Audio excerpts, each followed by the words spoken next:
All right. Good evening, everyone, and welcome to Green White Checker TV.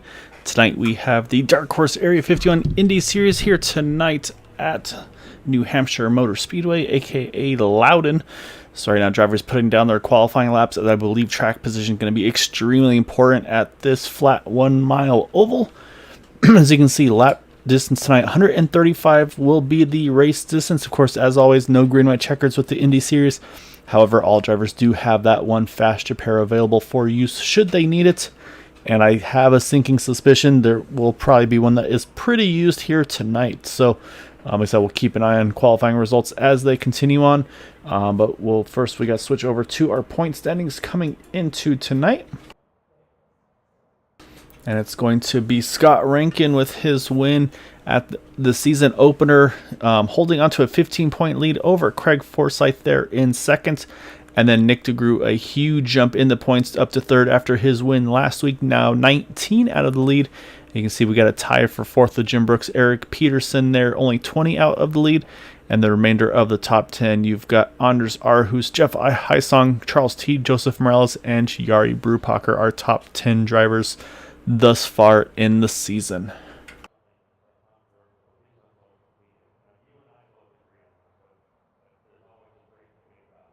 So I believe tonight like I said, I think tonight's going to be a very difficult one here for the drivers.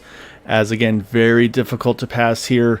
Aero push, aero wash is going to definitely be something to keep an eye on. So we're going to probably see drivers actually running maybe a little higher than you'd be used to seeing them run at Loudon, especially if you're more familiar with the open wheel, or sorry, the full body stock cars. So yeah, definitely keep an eye. See these guys running a lot higher in the grooves. That's actually, we'll jump over to turn 2 so you can kind of see that black line there kind of in the middle of the track. You'll probably see them actually up in the lighter section there. Say same thing through 3 and 4. I think we're going to see them more up on that top end of the track. So I think that's going to be definitely a big one for tonight. So it looks like just a few drivers left to make their qualifying laps. I think a few of these drivers waiting till the last minute to try to see if they can get any benefits that they can from that slightly later start point.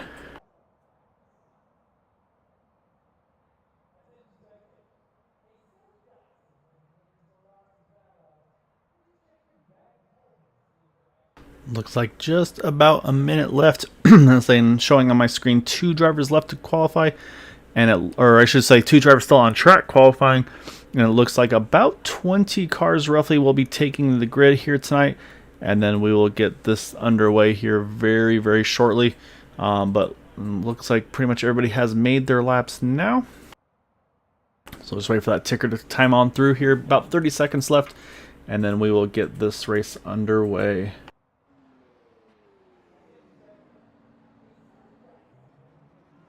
So some other info that we'll need to know for tonight. Fuel window sounds like it will be around 40 laps on the full rich side of things.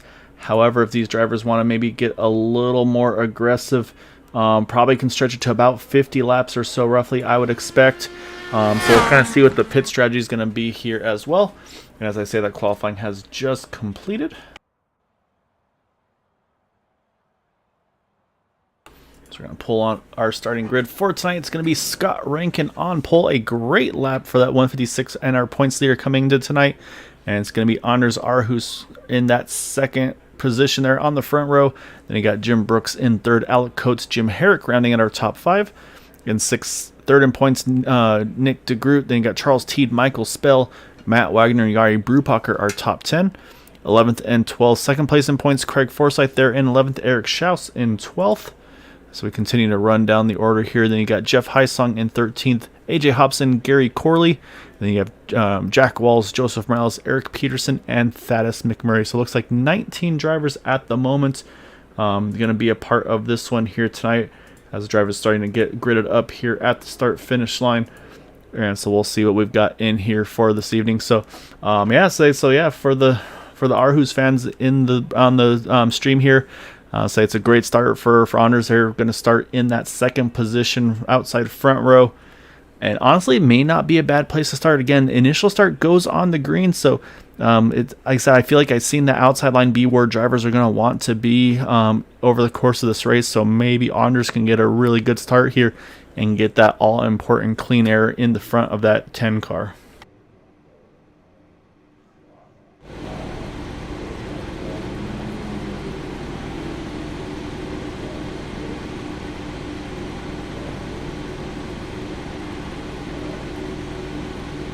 Just waiting for a couple more cars to grid, and then we will start these drivers rolling off. Again, 135 laps is our race distance this evening. So probably a 2-stop window, I believe, on fuel. Maybe I think drivers, I think it'll probably be a 2-stopper. I think 3 would be if you're being really aggressive on the throttle on the fuel map. So I think probably pretty safe there. And it looks like we do have all 19 cars here on the grid. So wait for that pace car to start rolling off, and we will get underway here. Again, front row is going to be Scott Rankin and Anders Aarhus.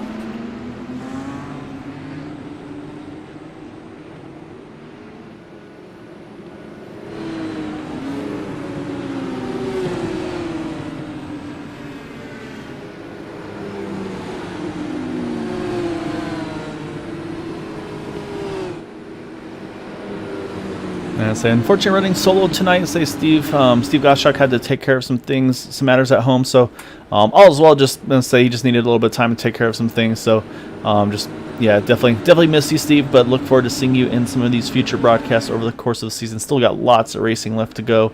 But yeah, it's still gonna be a lot of fun to see what these guys have in store for us here, as you see the field all starting to get doubled up here as they head towards these coming through 3 and 4. And that's going to hand it over to our front row. And I say again, they're going to go on the green flag. So now it's going to be all about who gets that initial jump here. And it's going to probably be a pretty quick green flag. And you see they're down and away quickly. Charles Teed straight to the inside there, entering turn 1. And it looks like Scott Rankin's going to get the start he was hoping for and gets himself a little bit of track position there out of turn number 2.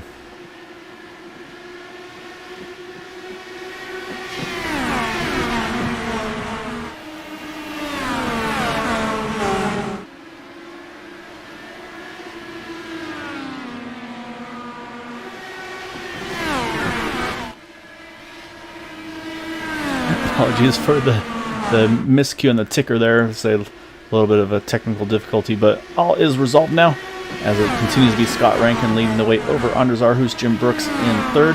Nick Degroot's gained 2 spots from the start up into the 4th position.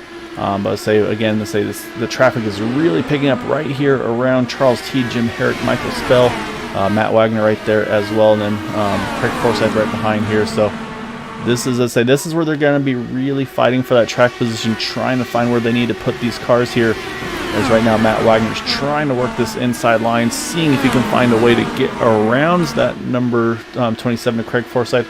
But yeah, it looks like right now that outside line is where these drivers really want to be here, able to kind of keep that momentum built up. But we'll see a lot of lanes here through the course of this race.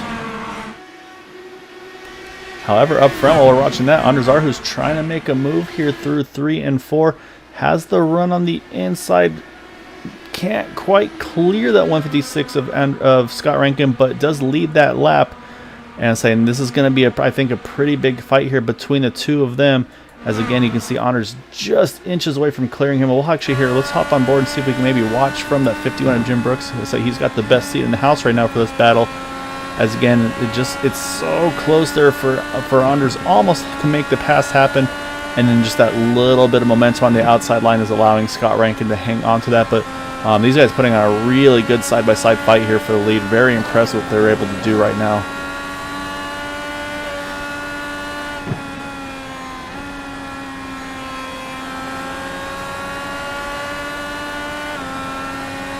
You can see the difference right there, the kind of where Anders gains and where he loses. That short distance, Anders able to really work the turn here through 1 and 2 and 3 and 4. It's just the momentum he loses on the exit. Having to keep that wheel cranked a little bit harder, can't open up the steering wheel to get that momentum on the exit. And that's right now the only thing I feel like that's costing him from being able to grab that lead. But what I do like from what he's doing right now is he's being aggressive, but he's also still being very patient, very respectful of Scott Rankin. Obviously had a couple of opportunities to try to maybe force the issue, but choosing not to, just trying to find a way to get around him and do it cleanly. But yeah, definitely is working hard here behind the wheel of that number 10.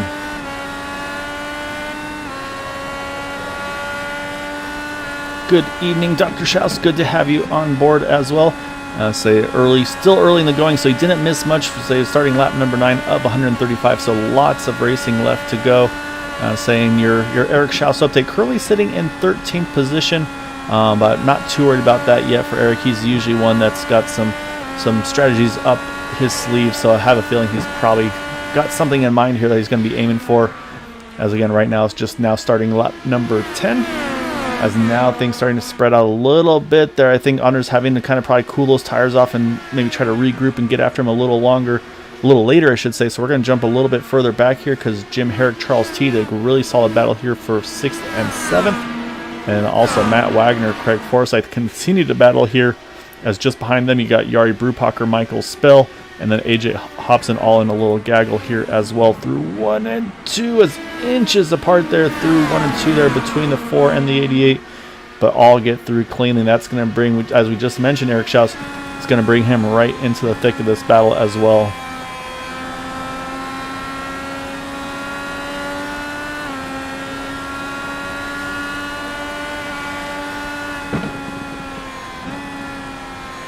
Oh, you see a little lock up there, possibly from the 4. That's going to cost him the momentum, and that's exactly what Eric needed there. He's going to clear the 4 of AJ Hobson. He's going to bring along a friend as well of Jeff Hysong. So unfortunately, that little mistake by AJ cost him 2 positions there. But we're going to move back up to about the 4th position here because it's starting to tighten up front here. Scott Rankin starting to sneak away just a little bit. Maybe he was trying to be gentle on the tires to kind of kick things off. But now from Anders, Jim, and Nick here, they're all within not even half a second of one another. And that fight with Charles T, Jim Herrick continues on as well. You see right now, Charles tried to see if he could look on the inside. It was kind of what we've seen a little earlier. Jim holding very, very strong on that outside line. Again, you can see the momentum difference that's happening between those 2 lanes here.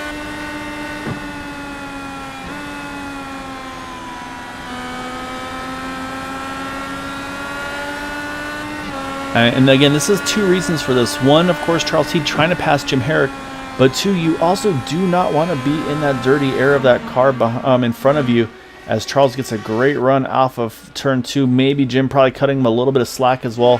That's going to move Charles T now up into that 6th position now, right behind Alec Coates in the 3. So I haven't talked a lot about Alec so far this race, but having a nice calm race here early on, sitting in that top 5 spot. But I have a feeling he's going to have a mirror full of that number 50 very shortly. We'll jump back a little further here because, again, AJ Hobson trying to regroup here, trying to get some spots back, working on Jeff Hysong. Looks like he's got the entry there, and he's actually going to complete the pass on the entry. So great move there, getting in and around right off the bat there. I'll see Eric Schaus. He's now moved his way up into the 11th position, I believe, getting around Michael Spell as well. So now Eric flirting with the top 10. As we're going to go back up front, though, or further towards the front here, because we just talked about Charles Teed, and here he comes. He's ready to try to make one more move, and that's going to try to get him into that top 5 with that number 50.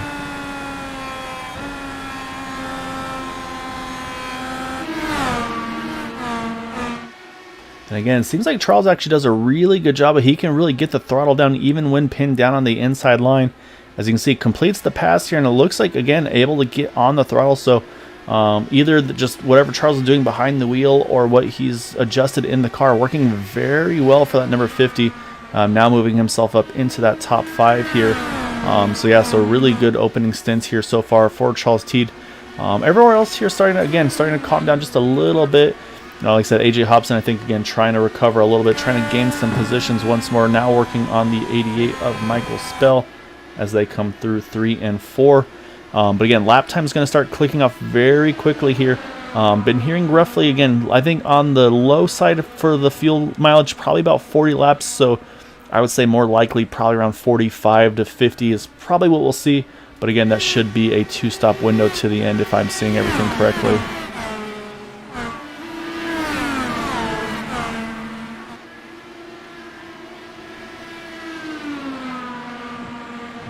As they come through 1 and 2 once more. Almost again, you see AJ Hobson once more trying to, actually seems like he's able to really get the moves going on the entry of the turns, more so than the middle, center, and exit. So everybody's kind of finding their strong suits right now. We're going to jump back, or I should say jump forward a little bit, because now it's Anders Arhus and Jim Brooks now starting to try to fight for that number 2 spot. Jim just slowly but surely creeping in a little bit here. Let's say, again, just a little bit of an ebb and flow right now. Say Jim now within about 0.3 of a second of Anders, but I think he's going to have a harder time to try to make that pass. You see Jim actually working different lines here, kind of entering high, slowing down a little bit extra, and then trying to get a big run on the exit. And that's what you can do with these cars, is you can try to move them around and try to make some adjustments behind the wheel, and then also, of course, on the track. I'm going to try to find the tricks that you can do, but you can see right now bouncing all the way down to fourth gear, almost getting up into sixth gear there down the straight. So a lot of shifting going on lap after lap as well. But so far this one's settling out a little bit, so we're going to jump a little further back here. Jack Walls in that 83 working over Michael Spell, and then Jeff Heisong right in front of him, also bringing Gary Corley along for good measure as well. So I'll say a lot of battles here going on around on track here, pretty much all over the place.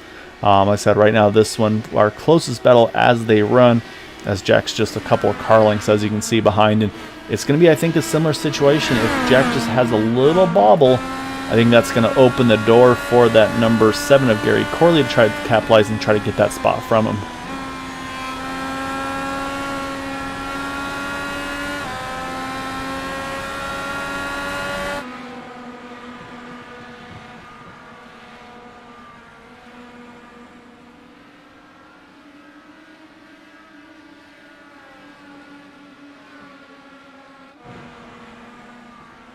You see the top 3 starting again, that ebb and flow starting to close in a little bit there. But then once again, Scott able to sneak by just a little bit here.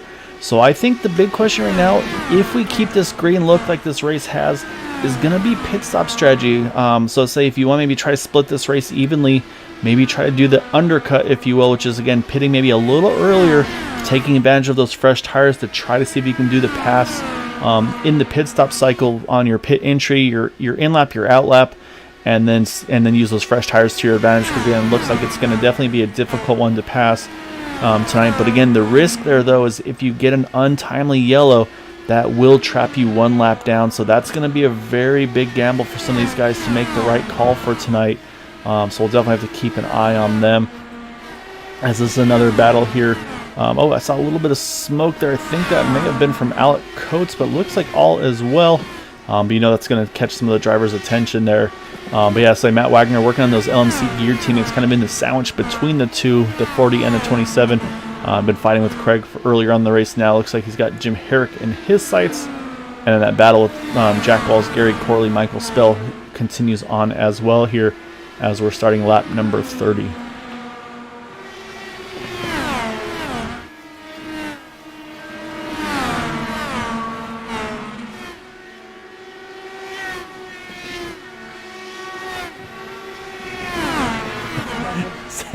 Apologies there for I'm being jumped on by my cat trying to get extra attention from me. So had to go quiet there for a second, try to make sure it didn't break anything. But this continues to be a really good battle here between Jack and Michael. So far Michael hasn't put a foot wrong, able to hold on to that position. However, like I said, again, just the ebb and flow, Jim kind of creeps in just a little closer to that number 10 car, and then the 10 able to sneak away a little bit. So right now, pretty even between our top 4. So lap time wise, pretty much everybody's right now, pretty much everybody in the top 10 right now running still in the high 22s, about 22.7 to 22.9 range in the top 11. From about 12th on back, looks like they've dropped to about 23 seconds. Pretty much the whole field right now just separated by about a half a second overall lap time wise. So these guys definitely putting down some pretty solid laps here, and very, very even, I would say, speeds as well with these drivers. Saw a little bobble there from Jim out of 4, and that's going to allow that 10 to sneak away just a little bit. So say, well, again, we'll jump back here because Jack Walls again trying to make another move on Michael Spell, just hasn't had enough to get by him, and it looks like he's still in that similar boat here to steal a little bit of draft here. This is probably about the closest he's been for a little while here. He's going to try to grab that inside line through 1 and 2. Had a nose ahead for a moment. Can he get the power down? And yes, he can. So move Jack Walls up now into 14th position. And now we're going to go back to this battle here with Jim Herrick, Matt Wagner. As same situation here. Matt's probably about the closest he's been all race long, as he stays right on the side pod of that 40. But again, the outside momentum is just able to carry him through a little bit better. So we'll keep an eye on this fight because right now this is definitely a really good battle. They're almost touching the wall. There was Jim Herrick, but they keep it off, and they're going to stay side by side one more lap here.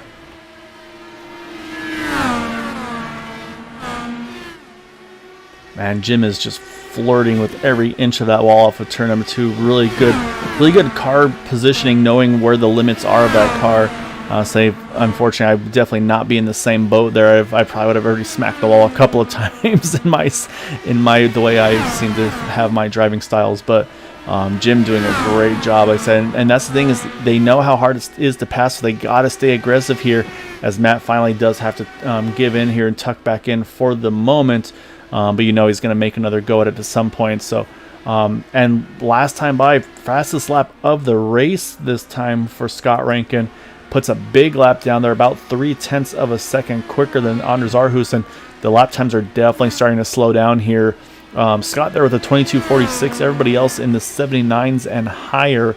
So he's doing a great job. I think has been taking a really good care of his tires here in this green flag run.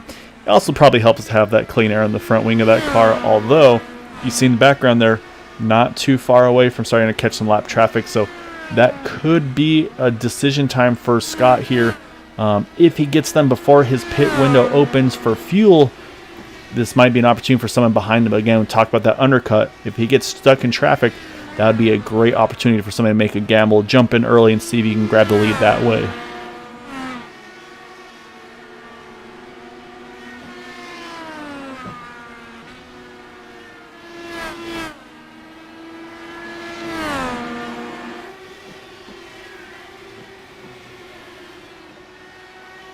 So right now, the math says if you want to split this race exactly even, someone will be pitting at lap number 45, would be splitting it evenly, go 45, 90, and then to 135. So that's going to be the question mark. Do we see anybody go beyond 45, or do we see, again, because it's going to be up. Actually, we got it even earlier here. It's going to be Jim Brooks. He's going to be the first to gamble, wants to come in early, and he's going to hit pit road in that number 51, even before that lap 45 mark.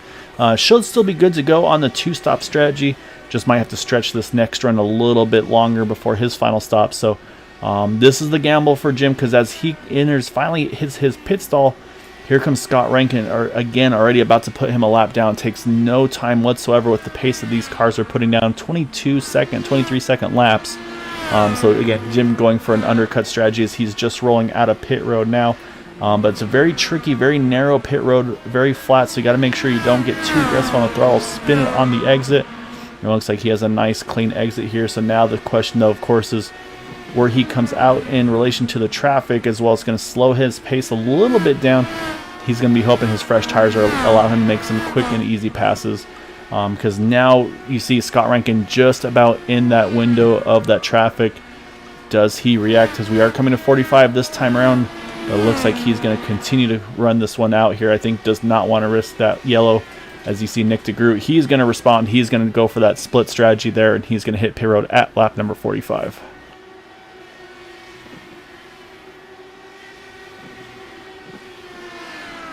We're going to keep an eye on Scott here and see what can he do with this traffic. Does he, again, he might need to think about reacting. He does. So here he comes. He's going to come in behind a few drivers. Anders Aarhus in with him as well. So now it's basically who wants to go a little further, and that's going to be Charles Teed in the 50. He's going to lead that lap there, trying to stretch his fuel numbers a little bit more. And of course, the next thing we're going to be watching is to see where some of these drivers come out in relation to one another, notably being Jim Brooks to the, I believe, to Nick Degroot. And right now, it looks like Nick's got the advantage by a fair margin. As now Charles Teed has hit pit road. Now, does anybody else have more fuel to go? And the answer is yes. Matt Wagner, he's going to stretch this one even further than those other guys, along with still a handful of drivers that have yet to make their pit stops. So right now, really spaced out at the moment here. However, a big benefit right now for Scott Rankin with his pit stop there and the margin he had ahead. He stays on the lead lap over Matt Wagner as Matt Wagner hits pit road. Craig Forsyth hits pit road. So I'd say we're not getting pretty close to having the stops completions, and we'll see kind of where this running order changes after everybody completes their cycle.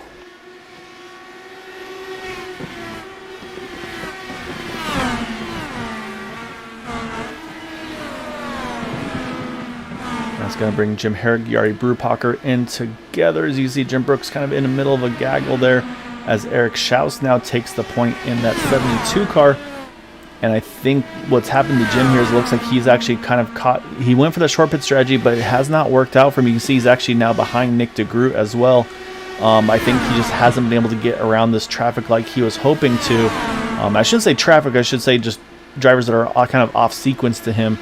Because you can see, I mean, they're still running really solid times and just isn't able to get around these guys at the moment. So unfortunately, costing him a fair bit of track position during this green flag pit cycle. And that's the risk versus reward, unfortunately. As you see Eric Schaus here. Oh, I think Eric may be running low on fuel, possibly. So he's going to go for a very, very different approach to pit road, having to take the road course section here, as he's going to duck into pit road, which will now cycle things. Oh, actually, I think we had a wreck on the front stretch. We do. It's going to be the 88 of Michael Spell right in the middle of that pit stop cycle. Unfortunately, you see Michael here. He's going to duck to the inside. The big question for Eric Schaus is if he was on pit road before the caution came out, he could be in a very good spot here to keep track position. So we're going to watch Eric, and I think it's going to cycle through to Scott Rankin. But I believe actually Eric Peterson yet to pit here in that 36 car, and might have a handful of drivers here trapped a lap down. Not too many, as he was towards the back of the field here, but right now it's going to be Eric Peterson actually showing as our race leader, as he is yet to make that first pit stop.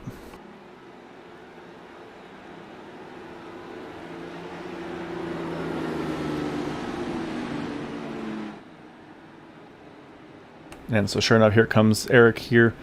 He's going to make his first pit stop under yellow, and that's going to leave a lot of drivers again that are going to stay out here to try to kind of either keep track position or to get their lap back, get back on the tail end.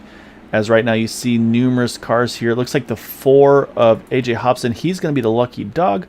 But so you see the 156 here of Scott Rankin, but look at how many cars are sitting in front of him. Looks like about 4 cars there.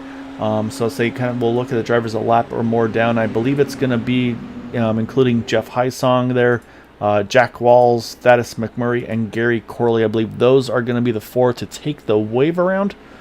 And then for the pit stop cycle we were just talking about, so Scott Rankin again, he holds onto the lead. Anders Arhus is going to hold second. Nick Degroot's been able to promote himself up into third over Jim Brooks and fourth. So that's one spot changed over the pit stop cycle. But I think the big winner in all of that is got to be Eric Schaus. He got some laps led there, went long, and was able to cleanly hit pit road right as that caution came out, and sits in that 5th position. So I think the timing on the yellow may have been a very good one for Eric here, as that's gained him a bunch of track position. So we'll have to keep an eye on that as things continue along here.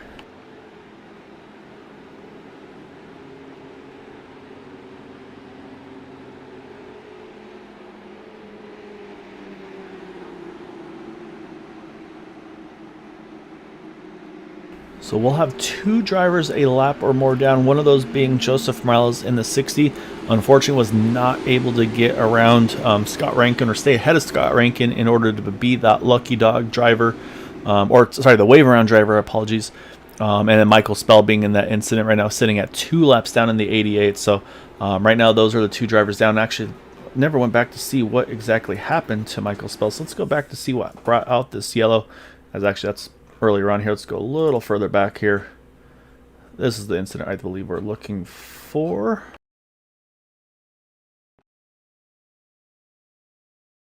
You see Michael here down on the inside, and looks like it may have just stepped out on him here.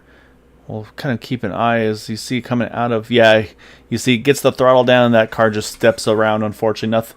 At that point, he's just along for the ride. Almost has it saved there, but then just catches the inside wall. And at that point, suspension's damaged, tires flopping around. So there's just not a lot he can do. So not ideal, but luckily, though, able to use that fast repair, get back out on track. Like I said, though, unfortunately now trapped 2 laps down as they run here. However, though, lights are off of the pace car. That's going to put it back into the hands of Scott Rankin. And this time, single file restart. And he has control of when he wants to go. So this is definitely where that track position comes into play. And Scott was able to make that pit stop scheduled perfectly. See a little bit of movement back in the field here. I'm not sure if anything happened towards the back. I think actually Thaddeus McMurray, yeah, he's got some pretty heavy damage, but we're about to go. Oh, no, actually looks like they extend the caution. So yeah, so something happened to Thaddeus here under that yellow. You can see that suspension damages to his car. He's gonna have to burn that fast fire. So I'm guessing it's good. Yeah, it's something with Gary Corley and Thaddeus McMurray because they both get together here. So this is never something you want to look at to see what happens, especially when it's under yellow here. But you see, oh, it just looks like miscommunication there, where I think Gary was trying to pass Thaddeus. Thaddeus was trying to let Gary by, and they both kind of just wind up going the same way. I've had a similar situation, usually at grocery stores with shopping carts, where you kind of just wind up blocking the same person over and over on accident. So one of those after you know after you situations. But so unfortunately for both those drivers, getting some pretty significant damage to their cars. Thaddeus is back out on track after using his fast repair. Gary Corley still sits in pit road. Not sure if he had to take a tow or not. We're going to jump back over, though, to Scott Rankin as he's going to lead this field here back to green to come to lap number 56.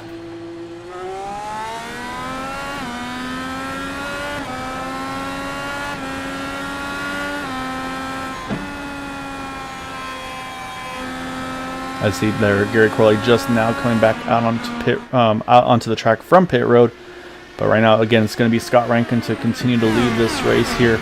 I say we talked about track position being crucial, and right now Scott has been able to do a lot of that there. Oh, as Anders Arhus, if he didn't hit the wall, he was flirting with it dangerously close there. And unfortunately, it looks like it may allow Nick Degroot to get around him here. And yet, indeed it does. So unfortunately, that's going to drop Anders now back one spot to third. The big question, though, is if he touched that wall or not, because if he did, that car will not be driving very well. But I believe it was just he really had to roll out of it to avoid damage. So I think he's still in good shape here. Just unfortunately losing that one spot at the moment. But again, still long ways to go in this one here. Not quite even at the halfway point. So you got Charles Teed, Eric Schaus battling for the 5th position here. Like I said, Eric was able to jump a couple guys through the pit stop cycles there. Just the strategy worked out perfectly for Eric. And so right now, Charles trying to find a way around, just hasn't been able to do so as of yet. So right now, so you can see how close they are through the turns again. Just the momentum carried on the outside line it's obviously definitely where these guys want to be. And it's like we talked about at the beginning. Usually we're used to the Cup drivers, the stock cars running around that section. They're a little lower down the track. These Indy cars just running the momentum on the top side just seems to be the faster way around, getting that little bit of extra banking and just really letting that car sing and keep that momentum up there. Sitting right behind them, as you see, there goes Gary Corley trying to peek to the inside. We'll see if he can complete the pass or not, as Matt Wagner also trying to get around. But right now, these two stay side by side here. Charles is close, but not quite enough to get around Eric there.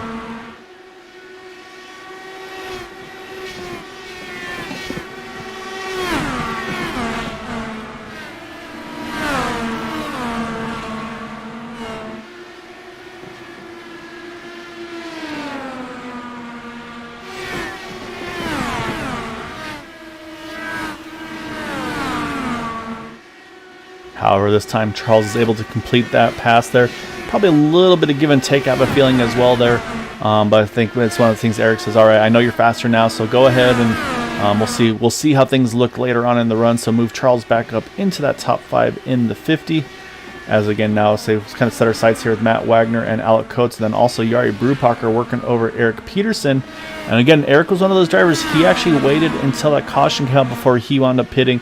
So great fuel mileage out of that number 36 car. As I say, as Jari was trying to make a move on Eric there, has brought Jeff Heisong into the mix as well, as these guys battle for 13th and 14th. 12th and 13th. Sorry. So Matt Wagner continuing to try. Oh, maybe a little bit of contact there on entry. Not sure. You can see both those drivers had a little bobble there. Oh, as I said, a little more contact on the exit. Definitely not wanting to say this is again, not stock cars. Don't want to be banging fenders. But it looks like that pass is going to get completed by Matt Wagner. Probably a little bit of elbows out there. Felt like he was losing too much time probably and got very aggressive there. And then Craig Forsyth able to take advantage of that momentum loss from Alec Coates, and that'll jump him now up into the 8th position.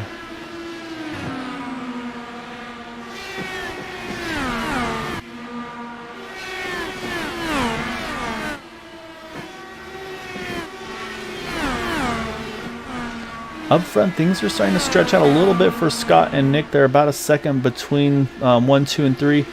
Jim Brooks is down to about 3 to 4 tenths of a second behind Anders Aarhus. Again, kind of that ebb and flow. Right now, the field actually pretty spread out throughout the course of the run here. So we'll actually go ahead and pull through. We'll kind of just to show kind of how things are spread out here. We'll kind of hit the turn 1 on camera here. We'll pick up Scott Rankin initially there in that 156. Just so you can kind of see the margins between the drivers here, between 1 and 2. Here comes 3rd and 4th right together.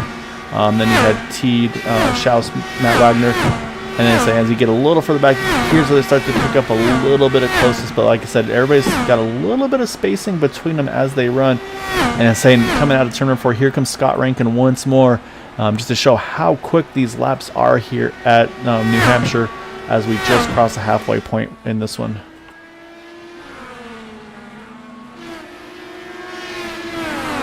However, we talked about Charles Teed was working over Eric Schaus, grabbing that 5th spot. He's got 4th and 3rd in his sights now as well. He's definitely putting down some good laps as he sends it there into turn number 3. Had to get on the brakes, I think, to avoid getting into the back of Jim Brooks. So it's going to be something Jim's going to be watching his mirrors a little closer there, seeing how deep Charles is able to send it there into that turn. We're going to definitely keep Jim's attention. And again, if Jim gets into that arrow wash of Anders, could force him to slow his car down a little bit and open the door for Charles to take advantage. So we'll definitely have to keep an eye on that as this run continues on.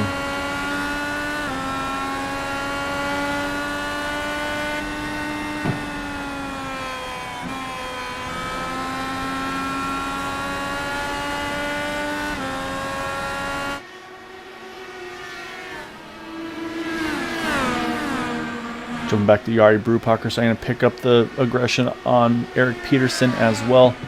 This is 11th and 12th, so say right now probably our closest battle on track. And then right now the other battle, like I mentioned a little earlier, is between Anders, Jim, and Charles. Say they're all just a couple of tenths apart as well. The rest of the field all's got about a solid second or so between them, so it's one of those things that's kind of trying to bounce around to see where the action's happening here. And I'll say this is definitely one of the closer fights as they run here. Although you see Charles just lost a little bit there out of 4. He's going to have to try to regain it back here. And you can see he gains a ton of time on entry there. And I think just unfortunately loses a little bit on exit as well. So he's going to have to try to find a move he can do to try to find a way to see if he can make something happen on Jim. Right now he's pretty committed to the inside, it looks like, in that 50. The 10 and the 51 seem to be more wanting to run that upper line there. So that's what you're going to see these guys do, is just kind of all bounce around to find where that clean air is and where they think they'll have their best opportunity to make some lap time.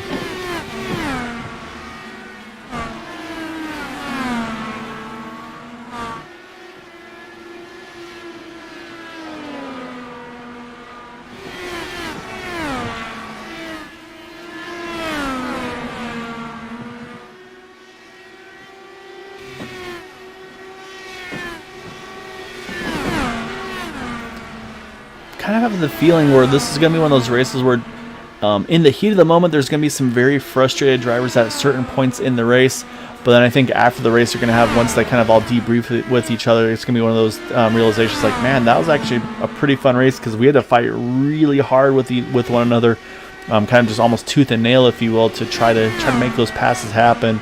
And so say as long as like I said, as long as they kind of keep it clean and in the passing zone, say, I think that'll definitely be something that'll be talked about post-race. But yeah, right now these guys definitely going after every little bit they can. But right now it's just, again, still holding pretty even.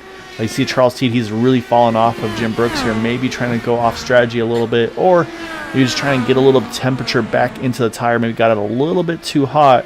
But right now the pace definitely isn't looking like it needs to be for Charles. Not sure, car looks visibly okay, trying to see maybe a little bit of wing damage, maybe caught the wall a little bit, but not seeing anything apparent on that 50 car. And say last time by, he was pretty much right back on pace with the leader. So I think maybe just trying to regroup a little bit here. Like I said, cool his tires back off and make another charge, because I think just knows he's kind of stuck between a rock and a hard place here, fighting with Jim and Anders there for third and fourth.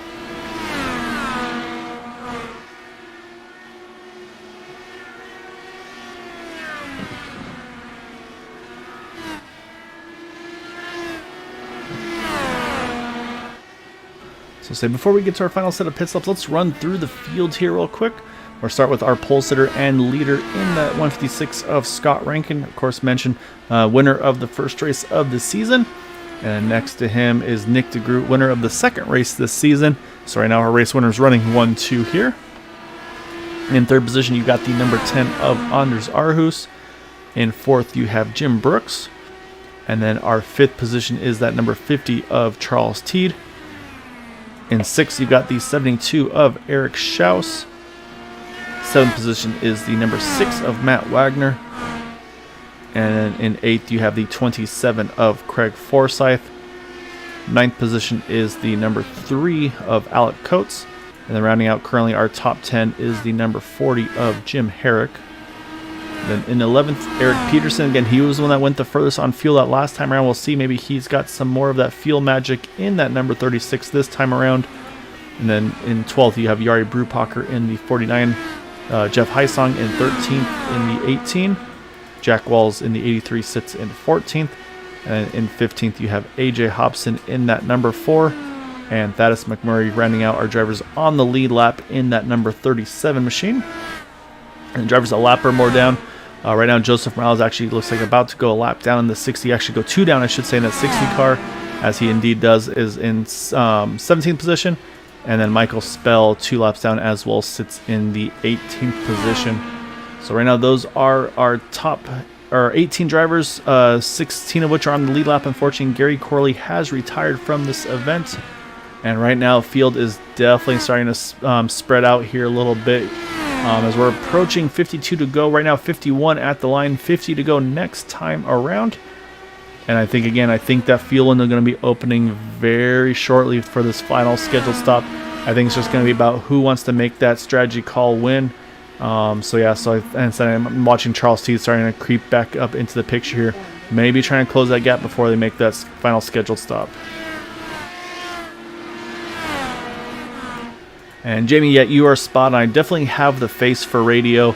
I say as long as they don't ever start wanting to share webcams for broadcasting, I think I'll have a job. But if video webcams are involved in broadcasting in the future, I'm probably going to lose a job. So let's definitely hope they don't ask for webcam sharing in the future.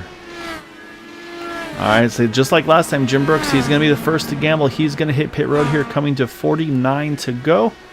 We'll see, maybe he has better luck this time than the previous. Didn't work from before, so maybe he'll have some better luck. Like I said, maybe kind of get out in a bit better opening of traffic. But I think, again, we'll probably see a pretty mixed bag of who wants to respond win. As we know, these drivers can at least go 45 on fuel, some even further than that.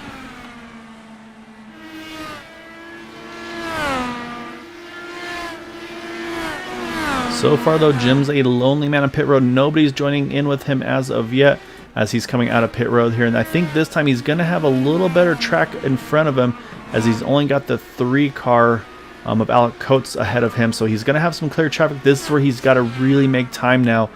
Needs to be very aggressive on the lap times. And that's what I'm going to be watching. Once we get up to speed, let's watch to see what kind of lap times he gets compared to our leader, Scott Rankin. As Scott's just at the close up to Michael Spell as well. But I think for Jim here, probably focusing more on Nick Degroot, Anders Arhus, see if he can get back into that top 3. Because, I mean, you know he's going to want to get interviewed. And if he can't get interviewed by his favorite son, at least maybe he can get interviewed by his second favorite son. So right now, this is Jim's first lap up to speed. And it's a 23.08 to Anders 22.75. So actually about a quarter of a second slower. So we'll keep an eye on the numbers here. So right now it isn't what he's looking for there though. And so far nobody's responding. That might be why that they see the lap times aren't what they probably were hoping it was going to be as he comes around this time around. This time it's a 22.89. But again, isn't quite what the other guys around are doing. I'd say he's got new tires, but it just might be that car being heavier on fuel maybe isn't what he needs here. So yeah, so we'll have to keep an eye and continue to see. I'm not sure if maybe he had to pass some traffic in over those course of those couple of laps or not, but isn't really making much ground on that 3 of Alec Coates. So this time by 22.75, so maybe tires warming up, speeds maybe starting to pick up a little bit. But as I say that though, Nick Degroot 22.65, as I think he knows that the pressure is starting to build, and I think this is when these guys are going to, again, you kind of try to start maximizing those in laps and out laps.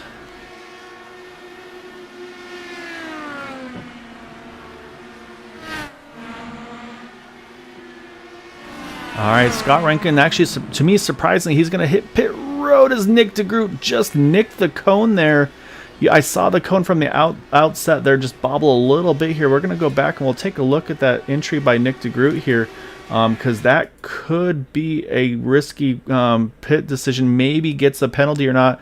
I don't know if it matters if you touch the cone or if the cone has to fall off completely or not. But we're going to watch here again. We'll watch the replay. Watch the 89 here as he tries to come in right behind that number 156 here. You're going to see him lock it down here. It's going to send the car to the right. Watch that yellow cone. You're going to see it bobble just the littlest of bits there. And actually maybe a net code bobble if anything there. So we'll see if he gets away with that or not here. Let's jump back live once more. And Nick is back out on track, so I think he's going to get away with that indeed. As Nita mentioned, pit stops, say Scott Rankin already back out, as is Anders Arhus. But you can see, I think Nick has gained a little bit of time here on that pit stop cycle. The driver you don't see in that fight very close right now is Jim Brooks, as you see. Actually, we're going to jump back up a little further up, because we were seeing a battle right there. Oh, actually, I'm sorry, it was Anders Arhus getting around the 60 of Joseph Morales. Charles Teed, he hits pit road for his final scheduled stop, which is going to cycle our lead over to Eric Schaus at the moment in that number 72. As right now you can see there's about 8 cars still on the lead lap. However, Scott Rankin is currently trapped 1 lap down here, and that could be Eric's strategy here, is just maybe try to run this thing out as far as you can and maybe get a freebie here and be able to get a pit stop and be able to stay kind of in control of this race, because those guys then have to all take that wave around. So I like this gamble from Eric here. I mean, it worked for him a little earlier, was in pit road right as the yellow came out. Maybe he's able to trap some more drivers here 1 lap down.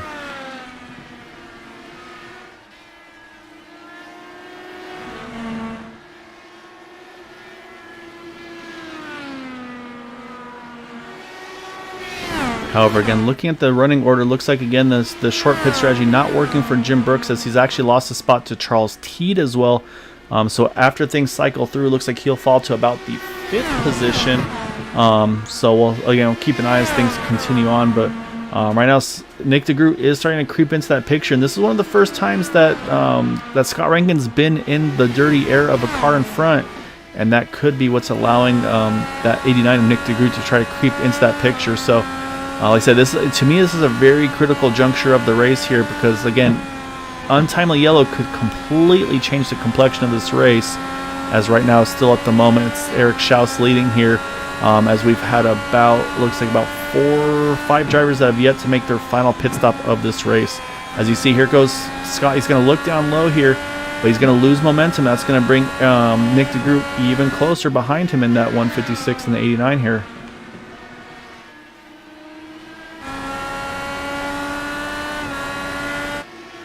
This time he's able to complete the pass, and this is where Nick, he can waste no time. He's got to send it right on through here, and he's going to complete that pass as well. Again, I think Eric probably playing a little nice there as well.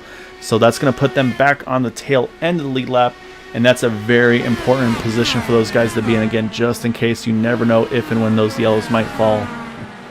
Oh, as I say that, Eric Schaus slowing for the pits right in front of Anders Arhus. Anders hits the wall as well, and it's going to change things completely here, as a few drivers had yet to pit. Unfortunately, Eric trying to pit there got caught by the 10.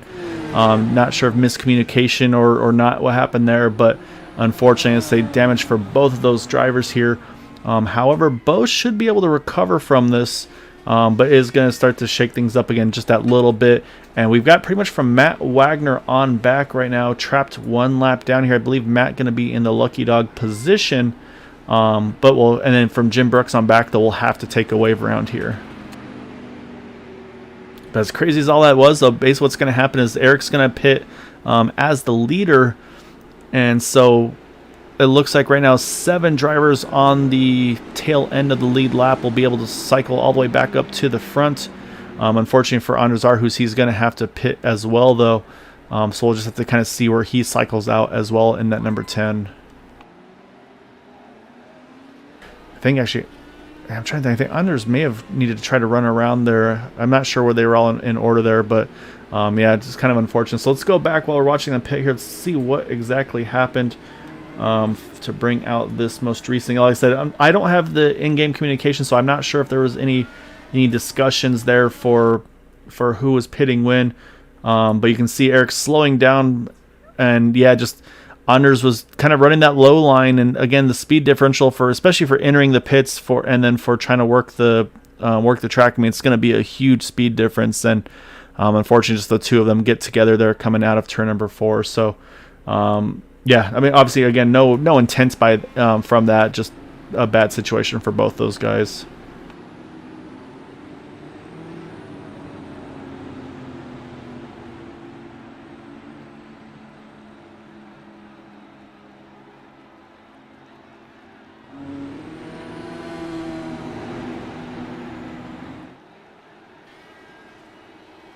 So I'm going to let this thing cycle all the way through because I'm seeing a very, very different running order here.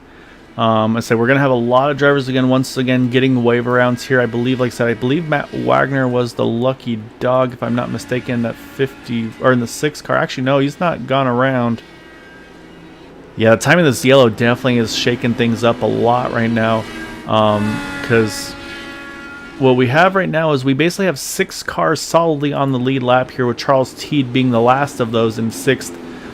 Eric Schaus is going to cycle back up into 5th after being able to loop it around and kind of still come in as the race leader there. But really the big changes right now, 3rd and 4th here, you've got Eric Peterson, you've got AJ Hobson. Eric has now gained 15 spots from 18th to 3rd. And then AJ Hobson from 14th to 4th, and they've just put it under that yellow as well. So right now those guys have 10 lap fresher tires than Scott and Nick at the front. Eric Schaus also on the same tire strategies as those guys. Probably had to burn a faster pair, unfortunately for him. So yeah, so this is really going to shake things up here as we get the 1 to green. And again, you're going to see a lot of wave rounds here. There goes Matt, Jim, Craig, looks like Alec. So yeah, so basically we're having from about 7th to 14th positions here do that wave around to get back onto that lead lap here.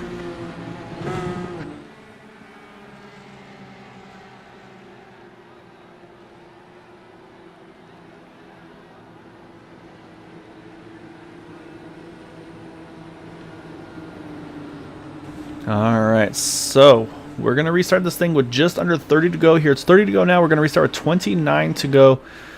Fuel mileage, tires. Well, tires not out of the question. Fuel, that's done. Nobody else is going to be pitting for fuel to the end. The question is going to be tire wear. Do we see any pit strategies potentially if we get more yellows?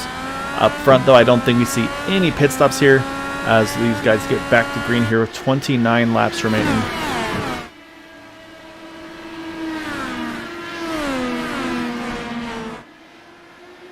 So right now, again, our top 3 as they run is Scott Rankin, Nick Degroot, Eric Peterson, then AJ Hobson and Charles T rounding out our top 5. So like I said, everybody's still, again, building up speed, trying to get back in position there. As I think Yari Brewpacker here trying to get himself and make sure he stays in that lucky dog position in the 49 car, because not too far behind him is Anders Arhus, and that's the lucky dog battle. So as I said, the almost contact between Anders and Charles Teed there. As again, Teed's going to have his eyes set on those guys up in front to try to get that top 3 finish, as he's been showing a lot of pace here tonight. But again, I mean, that lucky dog battle is going to be extremely crucial again if we do possibly get another yellow.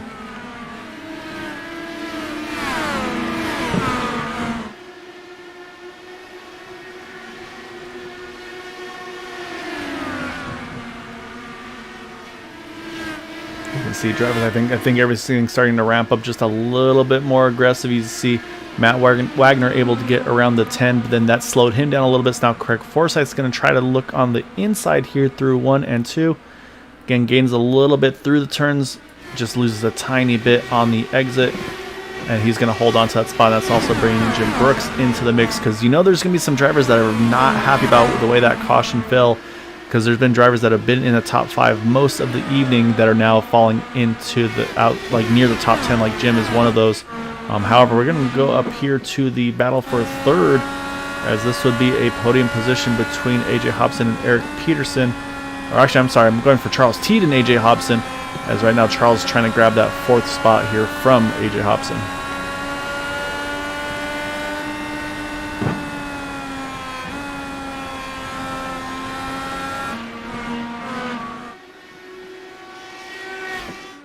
And again, Charles getting a really good bite off the exit of the turns. And that's what's allowing him to make these passes happen. As he completes the pass, gets around that number 4, move Charles up into that 4th spot. Next online is going to be that 36 of Eric Peterson, to see if he can get into that podium spot right now.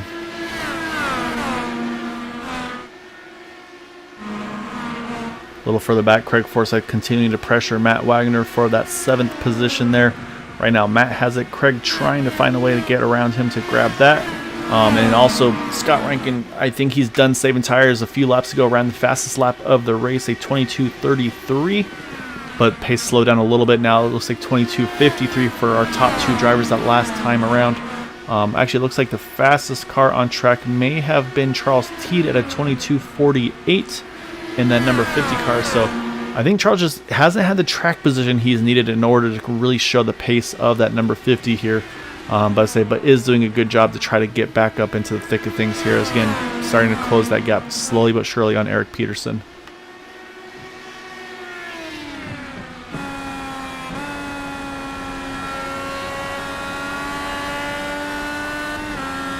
As laps clicking off very quickly here, as we're down to 20 to go already here at New Hampshire. As Eric's got the spot that Charles wants here, about a 0.2 of a second gap. I mean, you can see the difference here. And again, Charles able to really get that car in aggressively. But then the bigger thing I think for me is that he can really get the power down well also. And that's what's allowing him to continue to close that gap, as now he should be able to get just alongside that side pod of that 36 car. Just not quite close enough yet to try to enforce that pass here.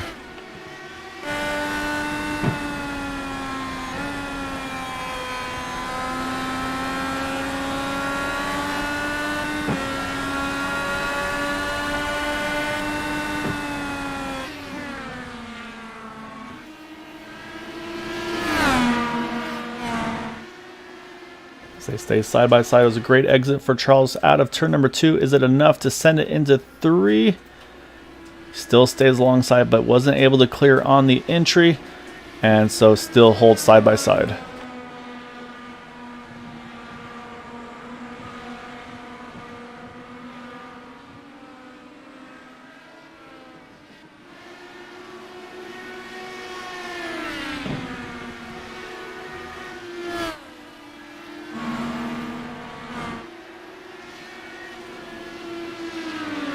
We're down to 16 to go. The gap up front about a solid second. Nick Degroot about 2 seconds back. About a second between Nick and Scott. About 2.5 between Nick and Charles. Now, as you see, Charles has completed that pass now. He moved himself up into that 3rd position. I will jump back here again because Craig Forsyth, Matt Wagner. This fight's not done either, as they continue to battle here for the 7th position. 2 drivers that are very, very familiar with one another, racing each other in various open wheel series here. So I'm sure they definitely are enjoying their fight. Wish it was probably a few positions higher than they are currently, but just the cautions just have not fallen their way here this evening. And that's just unfortunate. It's just the luck of the draw sometimes with these races, especially when it's a tough track to pass out like New Hampshire. And so that's where things are currently sitting at the moment there. And then Eric shouts AJ Hobson. This is a top 5 battle right now. AJ has it. Eric trying to find a way to get it. And right now, I'll say Eric's got about 14 laps to go to make it happen, make that 13 to go.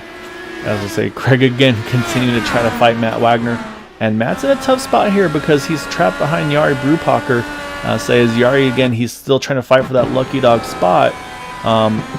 But I say maybe getting Matt a little bit of dirty air here. So I'll have to keep an eye on that as, again, you see Eric and AJ working with one another as well. Just hasn't had enough to make the moves as of yet.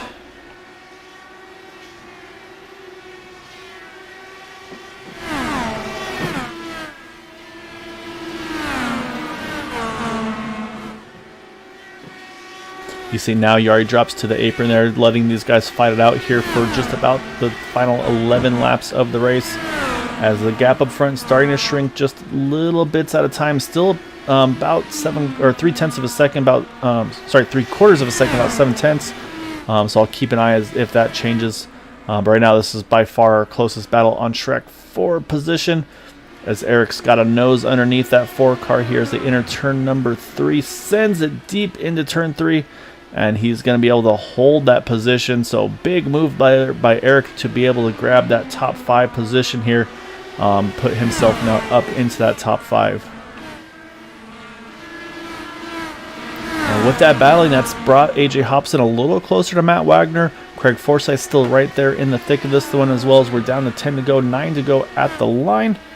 And again, still holds at about 0.8 of a second here. So I say Craig can see he's got some spots in front of him. He's going to want to try to find a way to get there. But again, I think these guys are just so even right now. Looking at the tires and fuel mileage, and or I should say tire wear. And right now, Matt and Craig are pretty much just a lap apart. However, Eric Peterson, Eric Schaus, AJ Hobson have about 10 lap fresher tires. So that being said, though, they have gotten to AJ Hobson. Matt's already starting to look down the inside here into turn number 1 as we have 8 to go. And it looks like Matt's going to just get alongside, but not enough to get the pass done here.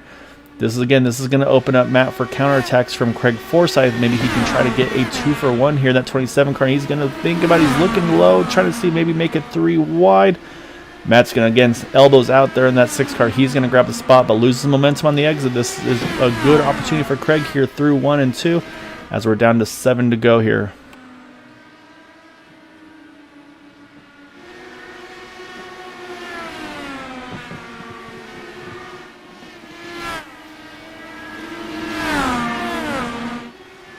Matt hangs on to that spot for the moment as we're, again, 6 to go here. Not too far away from getting that 5-lap mark in this race. Again, up front, still holding about 3/4 of a second. However, Scott's starting to catch a little bit of traffic in that 60 of Joseph Morales, so you know that's going to be weighing on Scott's mind a little bit. If he makes the wrong move at the wrong time, gets in the dirty air of that 60 car. So I'm going to kind of try to keep an eye on both situations here as we'll jump to our race leader as we're, again, 4.5 laps to go here. And again, you can see there Joseph running the high side. So you see there's a reaction there. Scott's going to go down to the inside. There goes the 60. He's going to drop out of the way. Let the leaders on by here to try to continue this fight here with 4 to go. As we're going to jump back now to this battle because they stay side by side. Nope, Matt's able to hold on to that spot for that 6th position. As, again, 4 to go for these guys as well as they sit about a full straightaway behind our race leaders as Scott's going to come around here for 3 laps to go.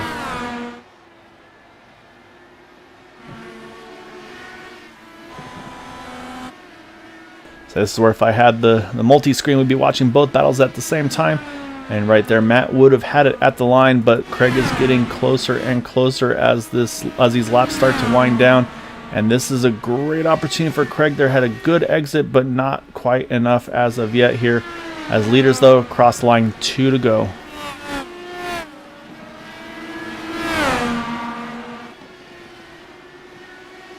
All right, so we're going to keep an eye on this last lap and a half for our leader, and we'll jump back to that battle for the 6th position between Matt and Craig at the line as well. So right now for Scott Rankin, he just needs to keep this thing pretty for 1 more lap here as Scott Rankin takes the white flag, trying to get win number 2, but he's got to hold off our other winner this season in that 89 of Nick Degroot. And right now I say he's in the spot to do so. So it looks like it could be 2 wins for this 156 cars. He's got 1 more set of turns to go. As they come through 3 and 4. Indeed, it's going to be Scott Rankin getting the win here tonight over Nick Degroot. Charles Teed going to bring it home in 3rd. And that battle for 4th is kind of fizzled out just a little bit. Actually, no, Craig Forsyth gets around Matt Wagner. He's going to grab that 6th spot. And then good battle here coming out of 4 as well. You see Jim Brooks, Alec Coates there. AJ Hobson, Jim Herrick, these guys are all going after it there at the very, very end. But in the end, though, it's going to be Scott Rankin getting the win here tonight at New Hampshire.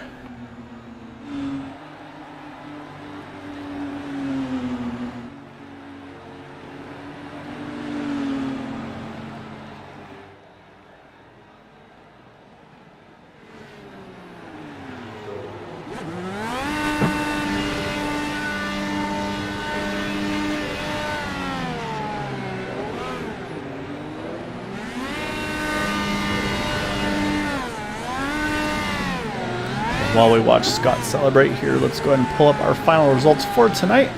And it's going to be Scott Rankin with the win over Nick Degroot, Charles Teed there in 3rd. And 4th, again, Eric Peterson. Great strategy, worked out twice for him, getting that 4th spot. Eric Schaus rounds out our top 5. A great rebound from the pit incident there under the green flag conditions. Actually, honestly, the caution may have come out in his favor even a little bit. Then 6th, that great battle between Craig Forsyth, Matt Wagner. Craig able to grab that position. And then you got Alec Coates, Jim Brooks, AJ Hobson rounding out our top 10. And 11th on back here, you've got Jim Herrick, Jeff Heison, Jack Walls, Thaddeus McMurray, Yari Brupacher, Anders Arhus, Joseph Morales, and Michael Spell.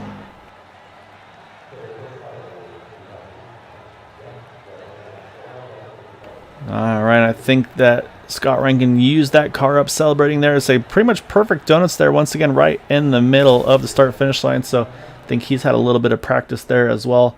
However, let's go chat with some drivers here. And that is going to be kicking things off with the number 50 of Charles Teed. Say never a dull moment with Charles, especially when it comes to interview time. So let's go ahead and find Charles on over here.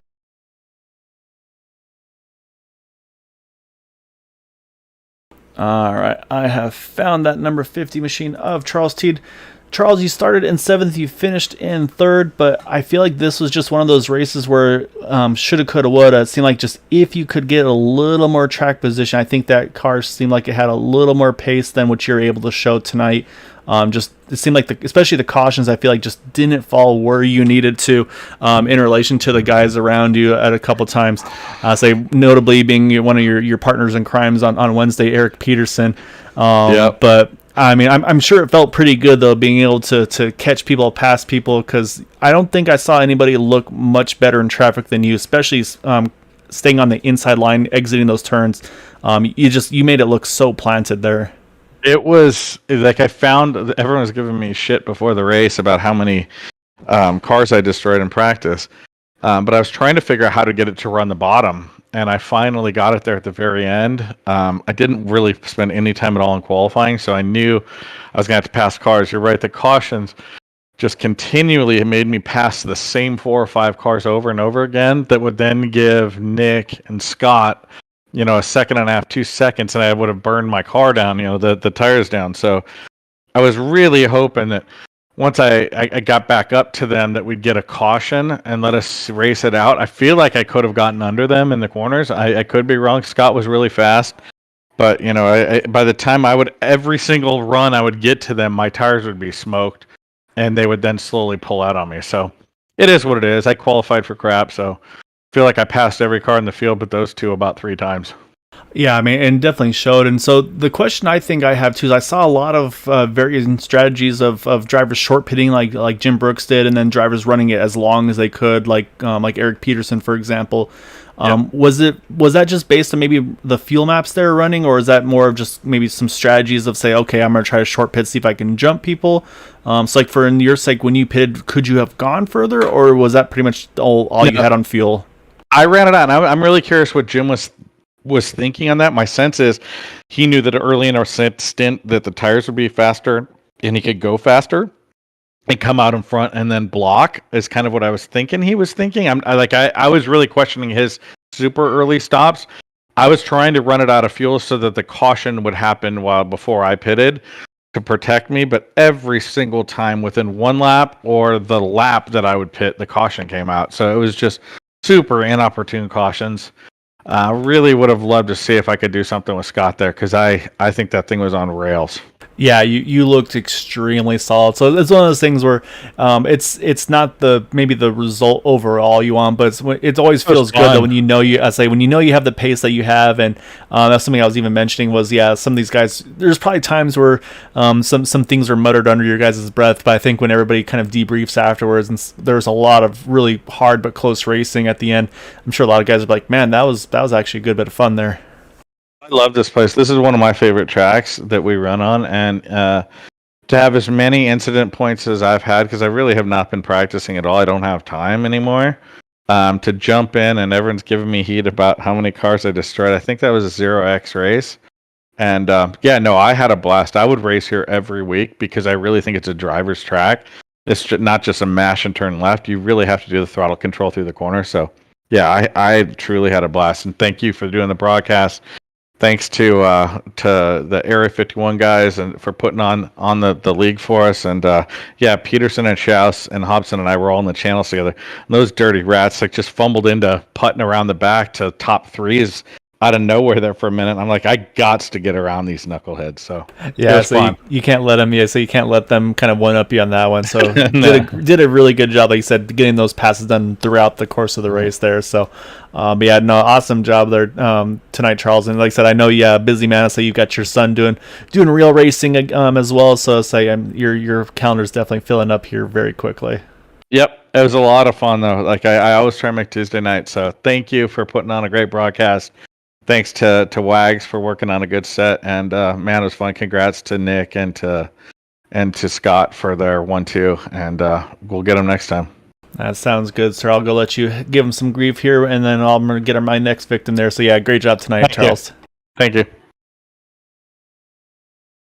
All right, so next victim in line is going to be that number 89 of Nick Degroot. So we're going to pull him on in here for his interview.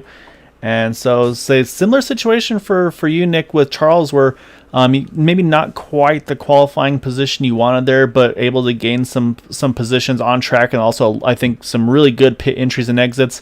But the one pit stop I gotta go back to is the pit entry. I believe the second stop where you came in with Scott. And I think it was a little bit of net code, but man, if I didn't see that pit entry cone bobble when you went on by it, so you have to go back and watch the broadcast, because I saw that thing bobble. I was like, oh no, don't tell me it's going to get a penalty for that. But you got away with it, and like I said, I think you actually didn't hit it. In reality, I think just as we know with these cars, not always the most accurate of where they are in track. But man, that looked like you had your hands full on that pit entry. Yeah, I knew it was close. It felt pretty close. I was getting greedy. I was trying to make up that entire 1 second margin on Scott in the pit entry. So I think we did that, but yeah, almost cost us our whole race. So that was a little reckless on my part, but I knew we were going to come out in traffic. And I knew that'd be probably my only opportunity to actually pass him, because when it cycles out and he's got the clean air, there's really not much you could do. Once you get to like half a second behind, you kind of like hit a brick wall. So yeah, very aggressive there, but I was hoping it would pay off. Almost did behind Schaus, but yeah, just glad I didn't get a penalty, I guess. Glad that cone stayed standing. Yeah, and that's exactly it. Is you guys were in a really tight spot there because Eric had yet to pit, so you guys are both sitting a lap down. And I mean, are you basically both? We'll ask obviously Scott too, but were you things like, man, if there's yellow, I gotta get around Eric as fast as I can, because otherwise he's gonna basically have that free pit stop on us, plus maybe those other guys as well. I mean, how much were you sweating that one? Yeah, normally I would be. That's exactly what I'd be thinking about. But in that moment, I was trying to go high and actually use Schaus as a pick, like get up behind him and clear Scott on the outside. Not really thinking about getting my lap back, just assuming, oh, it'll cycle through, but this is where I have to get Scott. Only a couple laps later, when the caution came out after we passed Schaus, then I realized, ooh, that could have not been good. So yeah, I probably should have been focusing more on getting the lap back than going for what was going to be the lead, but it all worked out. Yeah, so yeah, it all worked out in the end. But and so the other side of that too is the strategy side of things. Like you said, you were trying to make the big gains on Scott on the entry there. Did you have any thoughts of either maybe trying to undercut or overcut him by a lap? Like I said, maybe hope that he gets caught in traffic a little bit, or did you feel like your best bet was just to try to see if maybe you could even just jump him in the pits, maybe hit your pit stall that little bit better than him?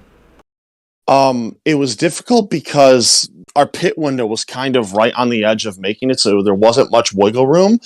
But I did have the thought that maybe I shouldn't have called out that I was pitting that lap so early. Maybe I should have waited until Scott was almost upon the pit entrance before I called it out, because I think having that lap on him pitting might have been enough to get him, because fresh tires are worth something here. So, yeah, thinking back to it, yeah, I wish I could have done some kind of undercut, because that would have absolutely gotten you in front of him.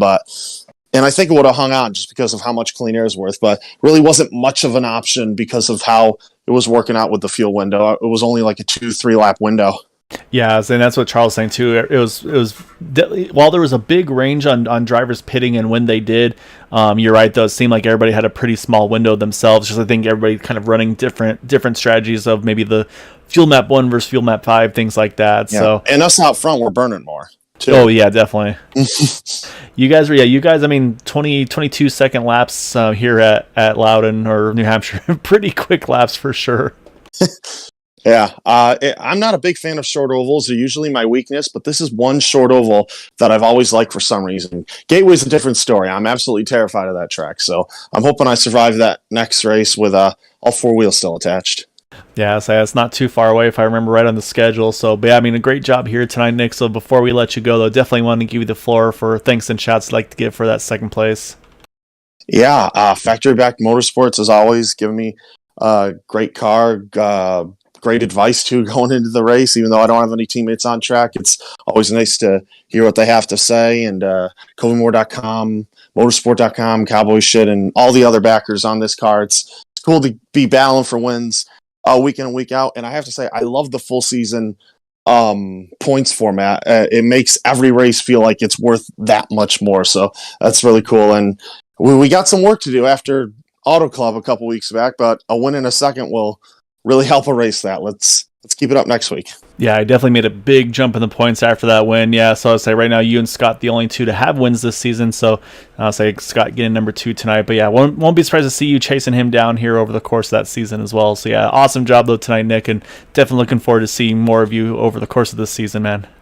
Yeah, and it should be interesting because everyone in this field I've raced against before for championships and in many other leagues, I've never gone head-to-head with Scott outside of a few races he did last season. So it's really interesting to go up against somebody where I'm still learning their driving style and where their strengths, their weaknesses. So, yeah, it's real interesting. He's shown so far that he's absolutely a title threat. Should be good.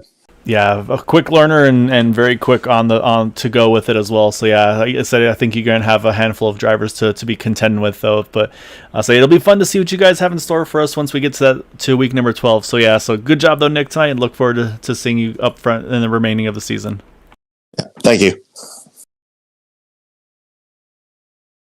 All right, now we got to jump over to our race winner, and that's gonna be that 156 of Scott Rankin. So we're going to pull Scott on in here, as I believe also we're going to grab another driver that had a really good battles as well. See, I think he wants to pull in some interview time as well, and that's going to be that number 6 of Matt Wagner. But Scott pulled to the win here. Probably anything but easy, though. I mean, obviously Clean Air plays a lot of role in that one. But, man, there was a couple of very close moments for you, just strategy-wise, caution timings. And then I think the biggest one, of course, was when you were trying to get your lap back from Eric Schaus in case of a yellow, and then that yellow winds up does occur after you're able to get that lap back. I mean, I think that's the big one for me. Tell us how crazy was that for you to try to get around Eric, but also to make sure you don't open up a spot for Nick to kind of sneak by you. Yeah, look, I think that was actually Nick's biggest opportunity tonight. Oh man, the role and the form that I'm on at the moment, and coming up to Schaus, my heart sank a fair bit, because here's the way that I look at this sort of stuff. Oval racing, I will never, ever ask somebody to move out of the way. Circuit racing, blue flag, absolutely. It's a completely different kettle of fish. And the reason for that is that I don't want people to compromise their race. You know, if they're fighting to stay on the lead lap and all that, they are completely and utterly entitled to. They are the only ones. I'm never going to ask for that. And where Schaus was at that point in time, if he'd have given us time by letting us go, which he did in the end, and thank you to him for that, he was compromising his race, and I can never ask somebody to do that. But man, I don't think I could have gotten past him. it would have been tight. So Yeah, it was definitely a really impressive battle that, like I said, that you and Nick were in there, because like I said, it put you in a really tight spot there. But yeah, I mean, you were I'd say pretty much were able to control it from the get go, and I'd say I wouldn't say probably wasn't easy, but definitely made it look easy. I think once you got that track position and got rolling there, so it was a really impressive run. But I know Matt had some stuff he wanted to run through you here, so I said I don't want to steal too much of his time as well. So Matt, take it over here, sir. You're gonna have to fix your mic though first. So while we wait for Matt to get everything rolling, so just interrupt me when you're ready, Matt. But yeah, so the one question I have, so the times you pitted for fuel there, Scott, were those basically you had to pit for fuel, or were you also kind of wanting to basically kind of protect maybe the undercut from other drivers? I know I talked to Nick there. He mentioned he pitted when he had to pit. The only thought he had was maybe had he maybe called his pit stop a little bit later on that final stop where you guys came in together. Was your pit entry when he pitted? Was that? Yeah, he would have jumped me for sure. If he'd have been able to go another lap, I think he would have jumped me for sure. Okay, and so yours wasn't in response to his No. Okay, so you pitted when you had to there on the last stop too. Both stops, yeah. Look, I mean, the first stop, Anders was running actually quite close to my gearbox throughout a lot of that run, and that's because I was actually fuel map 5ing it. I was trying to push that thing as long as it could go. I hit a critical lap number about 15 laps to the end of the run, whereby I wasn't going to be able to complete another bonus lap in terms of fuel saving. So that's when I turned the mix back up. And at that point, the margin was 0.5, 0.6 of a second. That's where you sort of saw me accelerate away. And it was because I needed to push away at that point. I needed to create a buffer such that an undercut wouldn't be enough, and that I could be cautious with my pit stop and still maintain the position, which is exactly what I went for with Nick as well. Got to a critical lap number where I could not physically gain another lap worth of fuel, turn that fuel mix all the way back up, and then went for it to build that margin. And that's what it's about. It's about critical lap numbers, and you've always got to have in the back of your mind, what am I trying to save? I'm very lucky that the fuel software that I do run actually gives me a strategy readout quite regularly, and it'll say you need to save this much fuel to get an extra lap here. You'll need to save this much fuel to prevent another pit stop. So that's what I was running towards tonight, and I hit those numbers pretty much bang on the head, and that's probably, in terms of race strategy and fuel numbers, that's the cleanest I think I've ever run it. So it's really good to see those skills improving on my side as well. So my question for you is, Scott, this is one of Anders' very strong tracks here, especially last season. He unfortunately he had to take a leave of absence during last year. Was he in your mindset at all going to the start of the race? I mean, I didn't know about it until somebody mentioned it in one of the Discord chats that I was hanging out about. Me? And yeah, I told you so.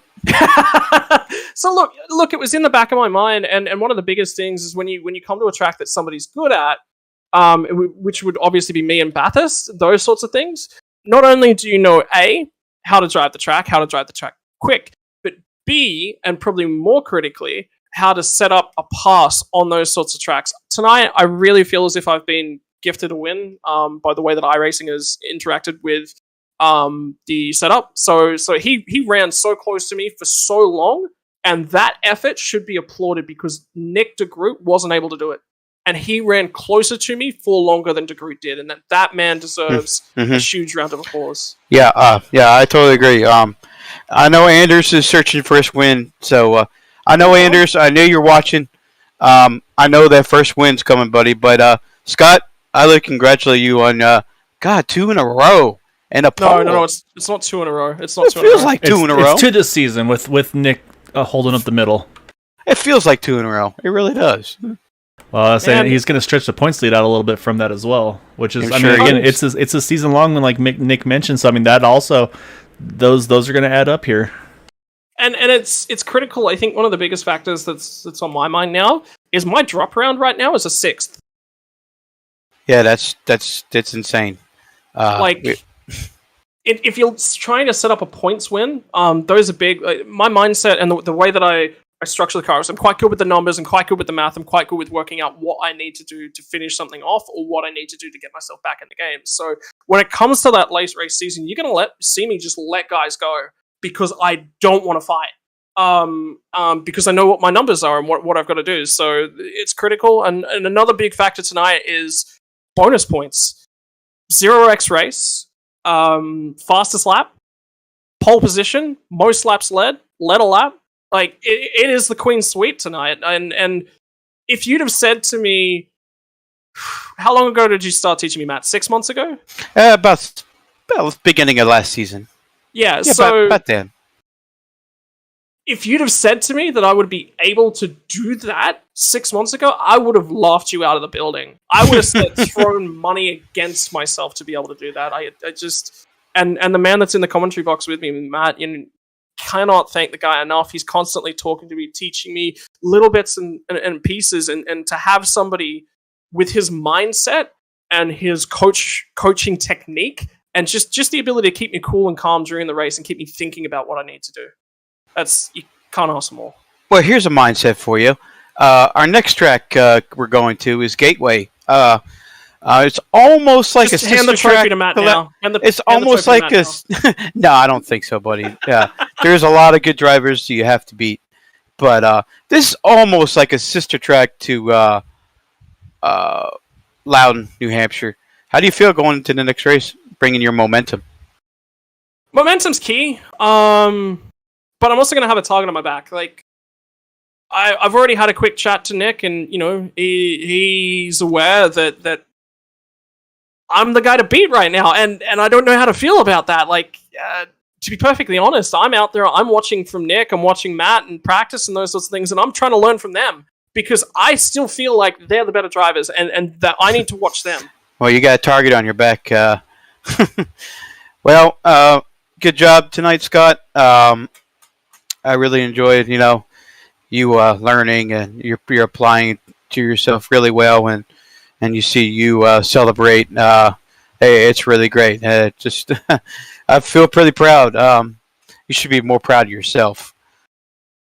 Look, I mean, it's been a whirlwind couple of days. We were lucky enough to win the Daytona 24 over the weekend.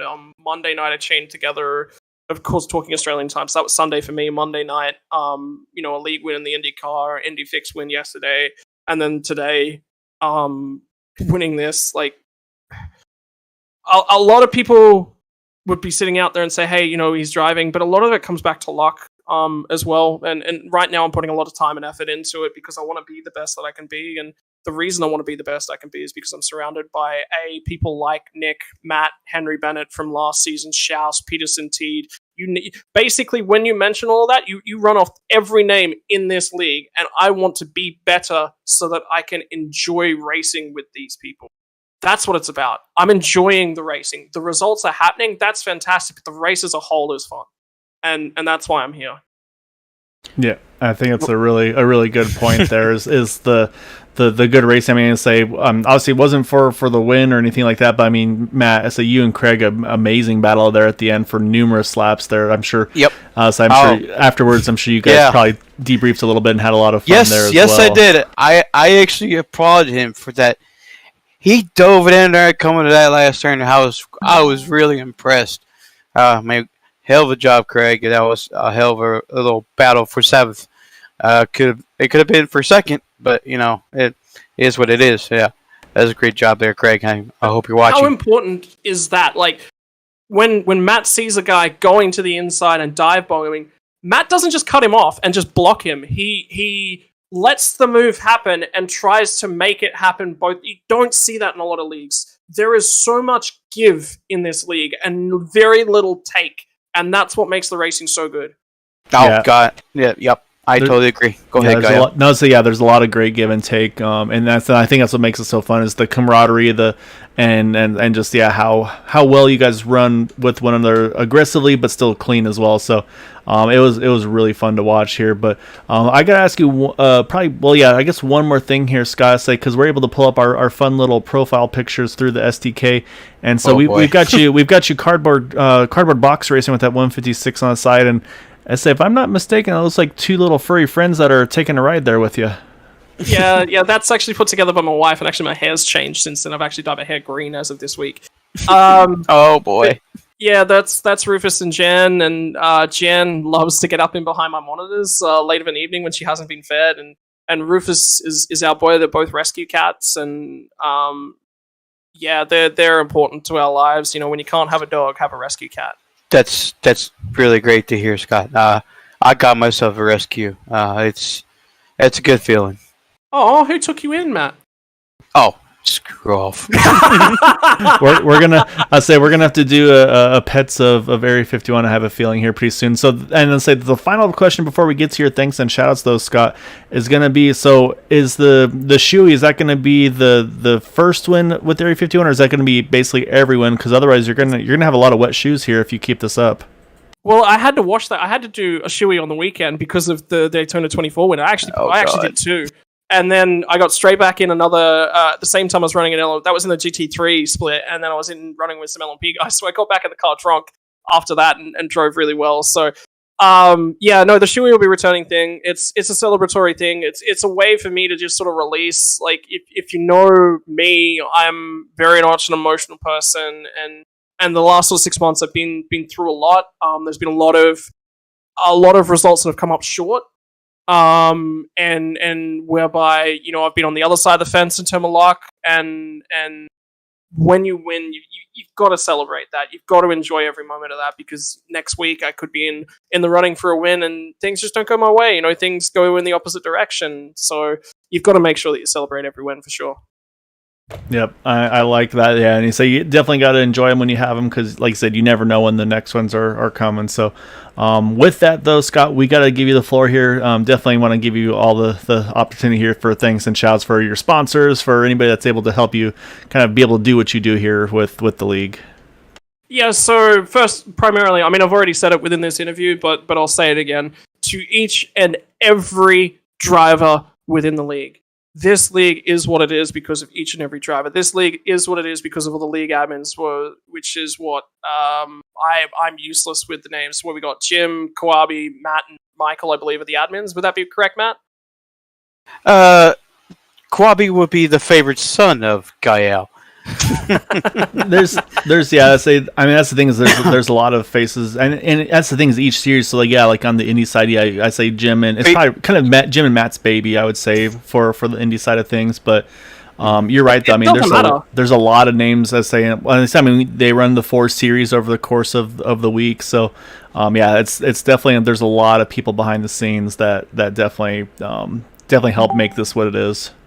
Yeah, and it's the culture that this league has bred, and that even though there may only be 2 admins or whatever dedicated to an Indy server, it comes across from the other leagues. So it's very, very important to thank all the admins right across, even though I will never interact with some of those guys, because what they do is actually important in terms of mindset. For the Indy Autosports team, big shout out to the guys winning D24, driving 90 minutes with a limping car was one of the highlights of my life. To drive that car to a win, I'll never have an experience that'll be, and a story to tell for years that'll be quite like that.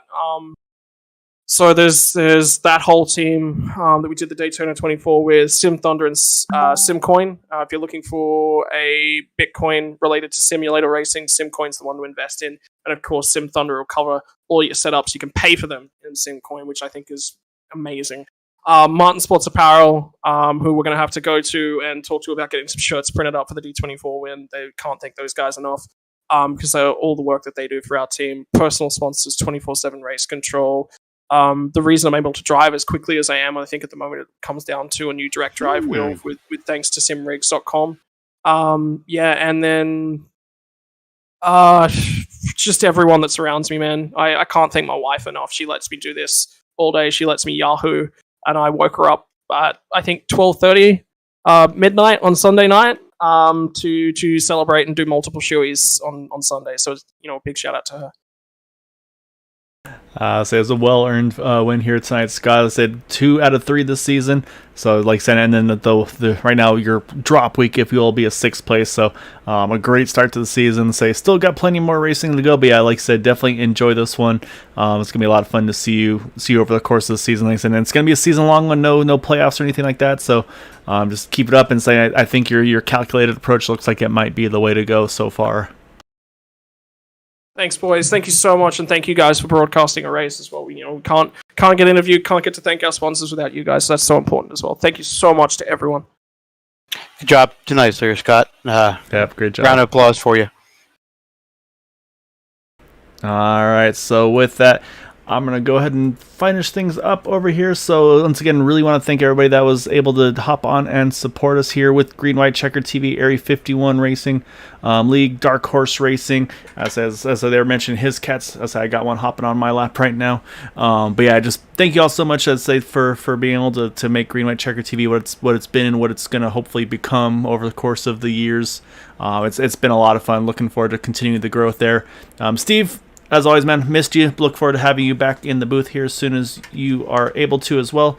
But yeah, always a pleasure to share the booth with you also, man. So everybody that's watching, thank you all so much. We will be back on Thursday night for the Super Speedway Truck Series. It'll be race number 3. And I'll be sharing the booth there with Brendan Webb. We'll probably have some more Daytona 24 stories with him. We'll say we were able to race together in that one. And then, of course, back on Sunday night for the Xfinity Super Speedway Series. So until then, hope you all have a wonderful evening. As always, of course, if you can, stay safe. And until next time, have a good night, everyone. Take care.